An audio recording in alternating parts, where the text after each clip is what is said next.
नमस्कार दोस्तों, बहुत बहुत स्वागत है आपका हमारे YouTube channel study with smartness में। आज के इस वीडियो में हम हिंदी से संबंधित कुछ वस्तुनिष्ठ प्रश्नोत्तर देखेंगे। तो चलिए हम शुरू करते हैं। हमारा फर्स्ट क्वेश्चन है, रस की निष्पत्ति किससे होती है? स्थायी भाव, विभाव, अनुभाव या उपरोक्त सभी? इसका राइट आंसर होगा उपरोक्त सभी। चूंकि भरत मुनि के रस सूत्र के अनुसार विभाव, अनुभाव और स्थायी भाव इन सबके संयोग से रस की निष्पत्ति मानी जाती है, जिसके कारण व्यक्ति आनंद, आश्चर्य या विषाद को अनुभव करता है। नेक्स्ट क्वेश्चन है, तत्सम शब्द का चयन कीजिए। ऊन, उष्ट्र, ऊंचा या उल्लू? इसका राइट आंसर है उष्ट्र। चूंकि तत्सम शब्द ऐसे शब्द होते हैं जिनको संस्कृत से बिना कोई रूप बदले ले लिया जाता है, वे तत्सम होते हैं। तो यहाँ पे उष्ट्र एक तत्सम शब्द का उदाहरण है। नेक्स्ट क्वेश्चन है, हिंदी वर्णमाला में आयोगवाह वर्ण कौन से होते हैं? आ, ई, उ, अम, आहा। इसका राइट आंसर है अम, आहा। आयोगवाह वर्ण की बात करें तो अनुस्वार और विसर्ग को आयोगवाह वर्ण कहते हैं, क्योंकि ये ना तो स्वर के ही अंतर्गत आते हैं और ना ही व्यंजन के अंतर्गत। तो अम, आहा एक आयोगवाह वर्ण है। नेक्स्ट क्वेश्चन है, पद्मा, लक्ष्मी, श्री ये किसके पर्यायवाची हैं? रमा, दैव्य, हरि या काल के? इसका राइट आंसर है रमा। चूंकि पर्यायवाची शब्द एक से अर्थ प्रकट करते हैं, तो यहाँ पद्मा, लक्ष्मी, श्री को रमा कहा जाता है।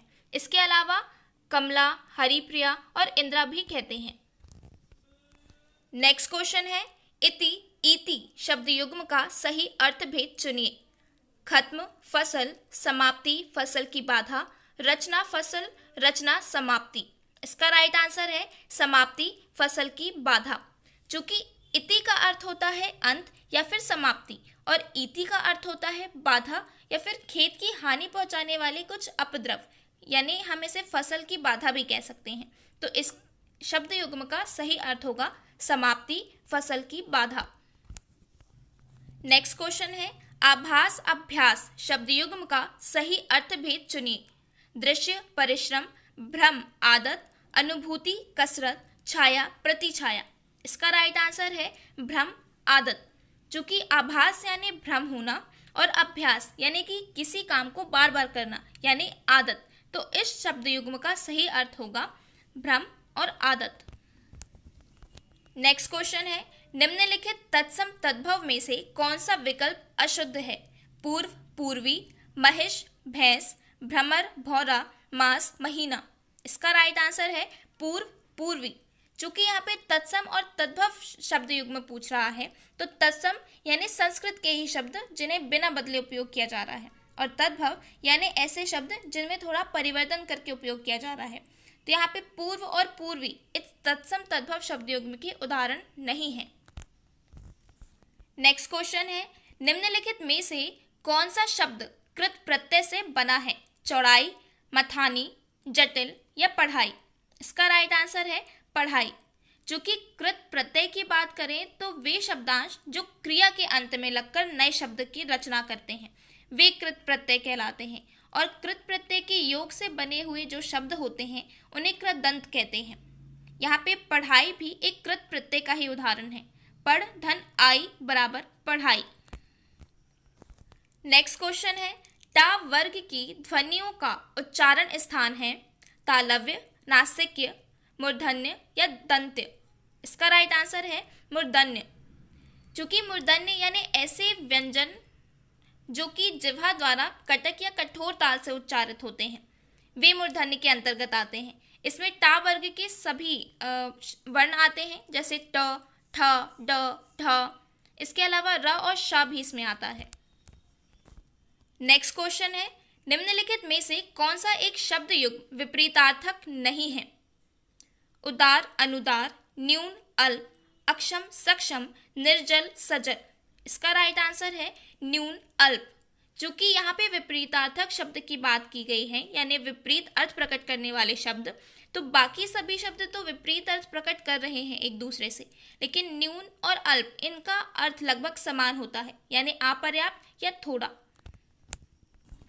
नेक्स्ट क्वेश्चन है, भौ धन उक का संधि शब्द होगा भौक, भा भावुक या भौड़क। इसका राइट आंसर है भावुक। भावुक का संधि विच्छेद भौ धन उक के रूप में होगा। ये एक अया हमेशा ए का आय, ओ का अव और औ का आव हो जाता है। तो इसी तरीके से यहाँ भावुक में भौ धन उक संधि विच्छेद होगा। नेक्स्ट क्वेश्चन है, निशा में विचरण करने वाला का समासिक पद होगा निश्चर, निशाकर, निशाचर या निशाचर। इसका राइट आंसर है निशाचर। निशाचर यानी निशा में विचरण करने वाला अर्थात राक्षस। ये एक बहुब्रीहि समास का उदाहरण है। चूंकि बहुब्रीहि समास में दोनों ही पद प्रधान नहीं होते बल्कि दोनों ही पद मिलकर किसी अन्य पद को प्रधान करते हैं। तो निशाचर यानी निशा में विचरण करने वाला। नेक्स्ट क्वेश्चन है, हेम का पर्यायवाची है तुषार, तुहिम, कनक या कटक। इसका राइट आंसर है कनक। चूंकि पर्यायवाची एक से अर्थ बताते हैं तो यहाँ हेम को कनक भी कहा जाता है। इसके अलावा इसे कुंदन, सोना, स्वर्ण और कंचन भी कहते हैं। नेक्स्ट क्वेश्चन है, चौकन्ना होना मुहावरे का सही अर्थ है सावधान होना, अकड़ होना, तैयारी होना या पढ़ाई होना। इसका राइट आंसर है सावधान होना। चूंकि मुहावरे किसी वाक्य का विशेष अर्थ बताते हैं तो उसी तरीके से चौकन्ना होना यानी सावधान होना मतलब कि हर तरह से किसी भी विपत्ति या संकट वगैरह से सामना करने के लिए सक्षम होना यानी चौकन्ना होना। नेक्स्ट क्वेश्चन है, उदित उदयगिरि मंच पर रघुवर बाल पतंग, विकसे संत सरोज सब हर्षे लोचन भंग। इसमें कौन सा अलंकार है? रूपक अलंकार, श्लेष अलंकार, उपमा अलंकार या अनुप्रास अलंकार। इसका राइट आंसर है रूपक अलंकार। चूंकि रूपक अलंकार में गुण की अत्यधिक समानता के कारण उपमेय को ही उपमान बता दिया जाता है। तो इसी तरीके से इस पंक्ति में उदयगिरि पर मंच का, रघुवर पर बाल पतंग यानी सूर्य का, संतों पर सरोज का और लोचन पर भौरों का आरोप लगा दिया गया है। तो ये पंक्ति एक रूपक अलंकार का उदाहरण है। ये आज के हमारे हिंदी के इंपॉर्टेंट क्वेश्चंस थे। Thanks for watching study with smartness. Please like, share and subscribe.